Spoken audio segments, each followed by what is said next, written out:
सदेशिवाल वर्ग का नजराना।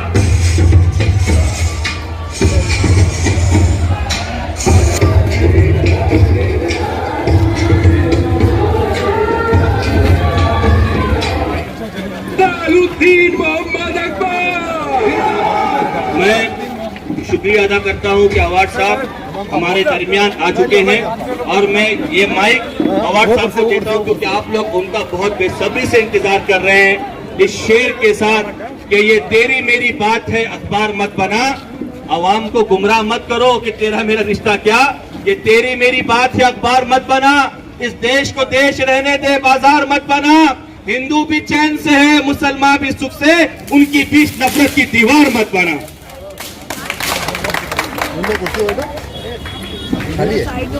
मेरे भाइयों और बहनों, वक्त हो गया है, लेकिन एक सवाल मैं पहले ही पूछता हूँ, ये नीचे का कंक्रीट किसने बनाया था? मैं आप सबसे पूछना चाहता हूँ कि तुम्हारे पैर के नीचे का कंक्रीट किसने बनाया था? ये तुम्हारे सामने जो रास्ता है जो तालाब पाली को बाजू से निकलता है, वो किसने बनाया? और वो भी कैसा बनाया मालूम? एक दिन रात के 3 बजे मेरा इंजीनियर और ये तभी नगर सेवक था, हम लोग 3 लोग ऐसे घूम रहे थे रास्ते देखते देखते, उधर 2 पेड़ दिखे, 2 रिक्शा दिखी, तो हमने बोला इंजीनियर को ये सब निकालो, कल के कल रास्ता बड़ा बना दो, तो रास्ता बड़ा बन गया। तुम्हारे इधर एक कुछ लीकेज का कुछ प्रॉब्लम था,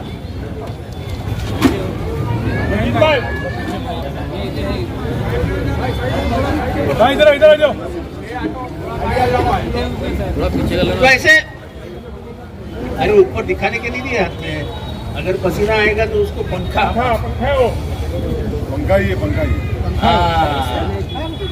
पर ऐसा मत करो, हम मेरे को भी हिला हुआ है। तो सवाल विकास का है, ये शहर बदल गया ऐसा आपको लगता है? शहर बदला, शहर के हालात बदले, जो 1 बैंक का शहर था 27 बैंक का शहर बन गया। मेरा ऊपर क्या मेरा हमको कभी क्रेडिट कार्ड नहीं मिलता था क्योंकि हम ब्लैकलिस्ट में थे, अब क्रेडिट कार्ड मिल गया। अब हमारे कई बच्चे इंग्लैंड और अमेरिका में पढ़ रहे हैं, है कि नहीं? एक हमारी कार्यकर्ती है शाइना आजमी, उसका बेटा लंदन में है आर्टिफिशियल इंटेलिजेंस में। जब उसने पहली बार मुझे बोला था कि मुझे आर्टिफिशियल में जाना है और मैं ये करूंगा, तो मैं नीचे आके बोल रहा था क्या है आर्टिफिशियल इंटेलिजेंस, क्या बोल रहा है? आज दुनिया आर्टिफिशियल इंटेलिजेंस के लिए पागल है। यहाँ वो चिल्ला रही है और वो बच्चा जो बड़ा कॉम्प्लेक्स में लेता है, उसको 10 जगह से मांगा रही है, तू हमारे पास आ, तू हमारे पास आ।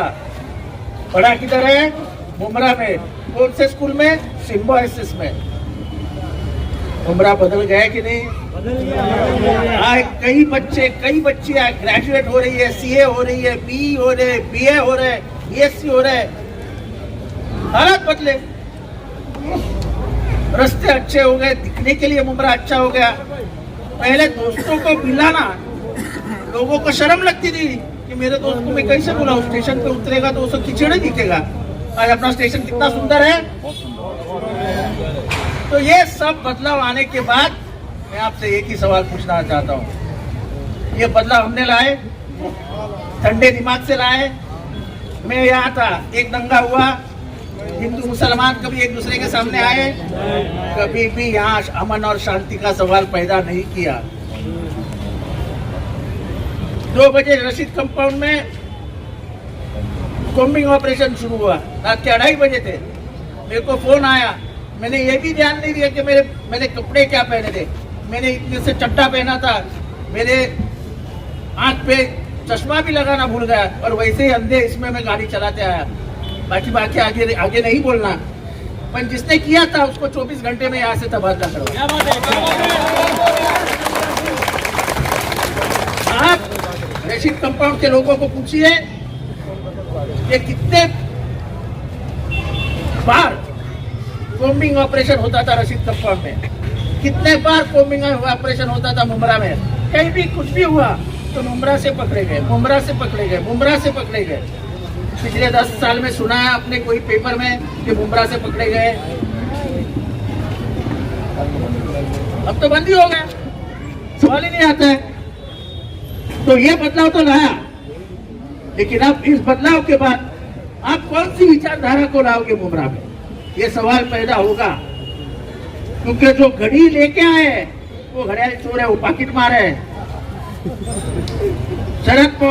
राष्ट्रवादी कांग्रेस पार्टी ओरिजिनल किसकी थी? शरद पवार को घर के बाहर निकाला गया और उनके हाथ से ऐसी घड़ी छीनी गई, तो पॉकेट मार है कि नहीं है? और तुम बुजुर्गों को मानते हो कि नहीं? सब नौजवानों से पूछता हूँ मैं, तुम्हारे दादा अब्बा का सम्मान करते हो कि नहीं? तुम्हारा बाप अगर दादा को धक्का मार के निकल देगा, तुमको पसंद आएगा? ये 7 महीने वही किया। पर शरद पवार लड़ाकू है, निशानी गई, नई निशानी दी, और नई निशानी के ऊपर लोकसभा में 10 लोकसभा सीटें लड़ाई और 8 चुन के लाई। एक तो हमारी टीम ने खैरात से हार गई, 9 सीटें जीतते थे। मैं आज आपके सामने सवाल पूछता हूँ, है अजित पवार में हिम्मत?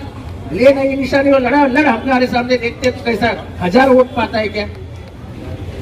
अरे हमारी निशानी, हमारा पार्टी चुरा करके तू लेके जाएगा और बोलेगा मैं बापू इस पार्टी का। अरे उस पार्टी का सूट सिला है शरद पवार ने, और तू पहनेगा उसमें तो दबला पुतला ही दिखेगा। तेरे को मेरे वो सूट तेरे को अच्छा ही नहीं दिखेगा। तो मेरा सवाल ज्यादा नहीं है आपसे, मैं सवाल इतना ही पूछता, मस्जिद पे हमले हो रहे हैं, विशालगढ़ में हुआ दरगाह तोड़ने की बातें हो रही है, अपना ये हाजी मलंग का दरगाह शहीद कर दो बातें हुई, सैयद गुलमनियार चाचा को ट्रेन में मारा गया, उसके मारने वाले को जेल में हमने बिठाया। अब सवाल आखिरी पूछ रहा हूं, नबी के शान में गुस्ताखी करने वालों को क्या आप बाजू में बिठाएंगे? उसको साथ में लेके घूमने वाले को बाजू में बिठाएंगे? तो आज ये घड़ी बीजेपी के हाथ में है और चाबी अमित शाह के हाथ में है। गंगागिरी महाराज कहता है, जो भी नबी के बारे में बोला, महाराष्ट्र के इतिहास में ऐसा कभी नहीं हुआ था। हम किसी भी हालात में जिसको दिल से लोग मानते हैं उस पर कभी भी हमला नहीं करते। हमारे मराठी मिट्टी ने हमको सिखाया नहीं है। ये मराठी मिट्टी से प्यार देती है और भूखे इंसान को पेट से अनाज देती है, ये हमारा काम रहा है। इसलिए तो इतने उत्तर भारतीय हमारे यहाँ है, क्योंकि पेट भरने वाली ये जमीन है। तो मैं सिर्फ एक ही सवाल पूछता हूँ, आपके सामने कोई भी आए उसको पूछना, उसको एक ही सवाल पूछना कि नबी के शान में गुस्ताखी करने वाला आज तक सलाखों के पीछे क्यों नहीं गया? अगर तुम उसको पीछे नहीं डाल सकते तो हमारे इधर आओ भी मत, चलो भागो। ये तुम्हारा सवाल होना चाहिए। नबी के शान में गुस्ताखी करके भी आपके सामने सीना तान के आएंगे तो आपकी क्या इज्जत है? तो इसीलिए जो सभी धर्मों को एक बराबर देखता है, सभी धर्मियों के लिए खड़ा होता है। जब भी आपके कुछ ऊपर कुछ हमला होता है, कुछ कोई बोलता है, तो चंद आवाजें उठती है, उसमें से एक आवाज ये उठती है, चाहे मसला कोई भी हो। मेरे गाड़ी पे हमले हुए, मेरे गाड़ी पे पत्थर फेंके गए, मुझे मारने की धमकियां दी गई, मेरे घर पे लोग आके गए, मैं अपने उसूलों से नहीं हटा, मैं अपने उसूलों से हटूंगा भी नहीं। जान चली गई वांदा नहीं, जान देने वाला लाने वाला वो है, ले जाने वाला भी वो है, कौन फर्क, किसको फर्क पड़ता है? तो इसलिए ज्यादा बात नहीं करता हूँ। उमरा का अच्छा डेवलपमेंट हुआ है, पर लेकिन जालिम और जुल्म किसी को मत बोलना। ऊपर वाले ने, नबी ने क्या फरमाया है कि मौका जो भी मिलेगा तभी जालिम और जुल्म दोनों को खत्म करो। तुमको मौका मिलेगा और तुमको हथियार भी दिया है बाबा साहब अम्बेडकर वोटिंग का। वोटिंग करो और वो जालिम को उस हथियार से मार डालो। वोटिंग से हथियार इस्तेमाल करो। ऊपर वाला जब पूछेगा कि जब तुम्हारे ऊपर जुल्म हो रहा था तो तुम क्या कर रहे थे, तो क्या जवाब दोगे?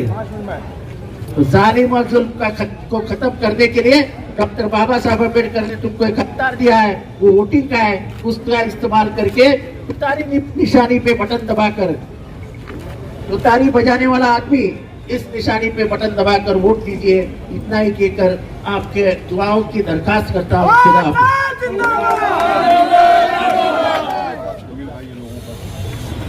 मदनी साहब और जमील और उसका बेटा और सभी पूरी team, thank you very much, thank you very much, thank you very much. और कॉम्प्लेक्स के लोग और ये चाचा। हमारे चैनल को सब्सक्राइब करें, बेल आइकन जरूर प्रेस करें हमारी न्यू वीडियो सबसे पहले